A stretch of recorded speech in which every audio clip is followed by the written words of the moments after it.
तो Ohm's law हमें ये डिफाइन करता है कि current through a conductor is directly proportional to the potential difference across it. ठीक हो गया।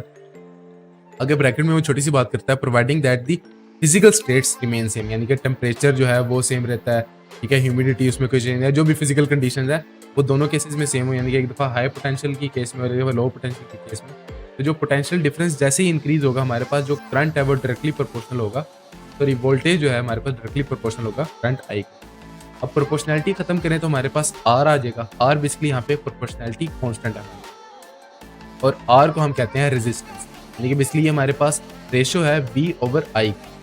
अब बहुत से बच्चे, वंस अगेन मैंने पहले भी टॉपिक्स में बताया कि वो एंड फार्मूला याद रखते हैं लेकिन उसके पीछे का कॉन्सेप्ट याद नहीं रखते। बीच में कुछ एमसीक्यू से आए थे टेस्ट में ऐसे कि उसमें वो कहता है कि जी अगर हमारे पास वोल्टेज डबल हो जाए तो बताओ रेजिस्टेंस पे क्या फ़र्क होगा। तो रेजिस्टेंस को भी बहुत से लोगों ने डबल कर दिया कि वोल्टेज डबल हो रही है तो रेजिस्टेंस भी डबल हो रही है। वोल्टेज के डबल होने से करंट डबल होगा, रेजिस्टेंस जो है वो कांस्टेंट है यहाँ पे इस रिलेशन में, तो रेजिस्टेंस चेंज नहीं होगी हमारी।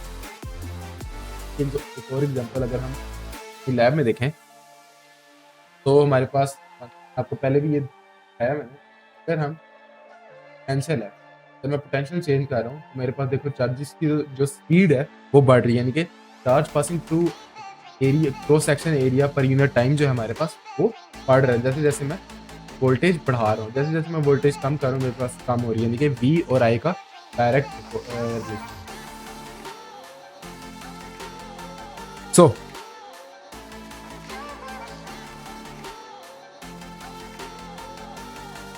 अच्छा, जो हमारे पास रेजिस्टेंस है इसके जो एसआई यूनिट्स हैं, ठीक है, उनको हम डिफाइन करते हैं ओम्स। ठीक है, ओम बेसिकली इसी के नाम पे इसके यूनिट्स को रखा गया, रेजिस्टेंस की यूनिट्स को।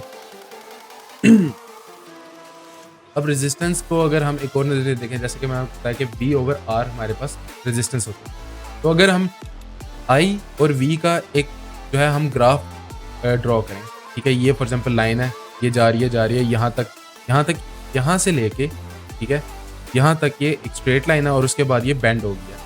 तो जहाँ तक ये स्ट्रेट लाइन है, फॉर एग्जांपल ओ से लेके ए तक हम कहेंगे कि ये स्ट्रेट लाइन है और स्ट्रेट लाइन में ही हमारे पास ओम्स लॉ जो है वो कह लो कि फॉलो होता है। जैसे ही हमारे पास स्ट्रेट लाइन नहीं रहेगी, कर्व आ जाएगी, तो हम कहेंगे कि वहाँ से लेके वहाँ तक जो मटेरियल है वो नॉन, ठीक है, जिसकी आईवी ग्राफ की लाइन स्ट्रेट होगी वो ओहमिक होगा और जब उसकी ग्राफ की जो लाइन है वो स्ट्रेट नहीं रहेगी तो वो नॉन ओहमिक हो जाएगी। तो फॉर एग्जांपल हाई वोल्टेज पे जाके हमारे पास टेम्परेचर की वजह से रेजिस्टेंस में फ़र्क आता है, जिसकी वजह से हमारे पास करंट चेंज हो जाता है। तो हमारे पास इनिशियली जो है कम वोल्टेज पे हमारे पास जो है ओम्स लॉ जो है वो कह लो कि फॉलो होता है। फॉर एग्जांपल हमने ए टू बी है, बेसिकली जो इसकी स्लोप है हमारे पास वो हमारे पास रेजिस्टेंस के इक्वल नहीं है, और मैं बताता हूँ किस चीज़ के इक्वल है। इसकी स्लोप अगर हम लें तो स्लोप किसी भी चीज़ की क्या होती है, राइज ओवर रन। तो अगर हम इस ए ओ टू ए अगर हम राइज लें और रन लें, राइज हमारे पास क्या होगा, ये हमारे पास राइज होगा, ठीक है, करंट जो है वो हमारे पास राइज है और जो हमारे पास यहाँ से लेके यहाँ तक वोल्टेज है वो हमारे पास रन है। ठीक है, अगर हम आई ओवर वी लें तो वो हमारे पास इस ग्राफ की स्लोप के इक्वल होगा और जो हमारे पास रेजिस्टेंस है वो हमारे पास क्या होती है, वी ओवर आई। अब वी ओवर आई और आई ओवर वी एक दूसरे के रेसिप्रोकल्स हैं, यानी कि हम कह सकते हैं कि आई वी ग्राफ की स्लोप का अगर हम इन्वर्स लें तो वो हमारे पास रेजिस्टेंस के इक्वल है। स्लोप का इन्वर्स, ये चीज़ लाजमी याद रखना। अब इसका क्या मतलब है, मिसाल के तौर पे हमारे पास एक और मटेरियल है, एक मटेरियल तो ये है, इसकी स्लोप ये है, एक मटेरियल है उसकी स्लोप फॉर एग्जांपल ये आती है, ठीक है, ये R1 है, ये R2 है। अब वो आपको कहता है कि मुझे ग्राफ देख के बताओ किसकी रेजिस्टेंस ज़्यादा है, किसकी रेजिस्टेंस कम है। अब अगर हम स्लोप देखें तो जो R2 है इसकी स्लोप कम है और R1 की स्लोप ज़्यादा है, तो स्लोप का रेसिप्रोकल हमारे पास रेजिस्टेंस है IV ग्राफ के केस। तो हमारे पास ज़्यादा रेजिस्टेंस किसकी होगी, हमारे पास R2 will be greater than R1, ठीक है। तो बेसिकली आपको इस तरह के क्वेश्चन भी आ सकते हैं। एक क्वेश्चन में उसने ट्रिक किया था, उसने क्या किया था, उसने IV ग्राफ बनाने के बजाय उसने VI का ग्राफ बनाया था। तो अगर तो वो VI का ग्राफ बनाता है, V और I का, और वो आपको दो रजिस्टर देता है, एक रजिस्टर ये है और एक रजिस्टर ये है, ये R2 है इस केस में और ये R1 है। अगर हम ये केस देखें तो अब हमारे पास V ओवर I की रेशो के इक्वल है हमारे पास स्लोप। तो जो इसकी स्लोप होगी हमारे पास वो इक्वल टू R होगी VI ग्राफ। वंस अगेन मैं बता रहा हूँ वी आई ग्राफ और आई वी ग्राफ, इस चीज़ का ध्यान रखना है।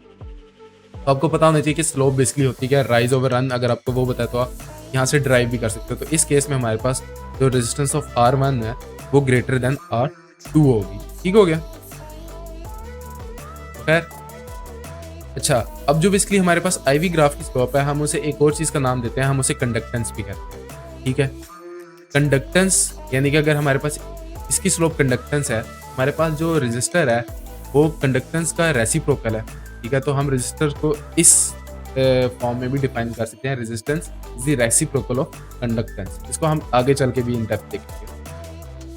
तो रेसिप्रोकल से मुराद होता है 1 डिवाइडेड बाय दैट वैल्यू।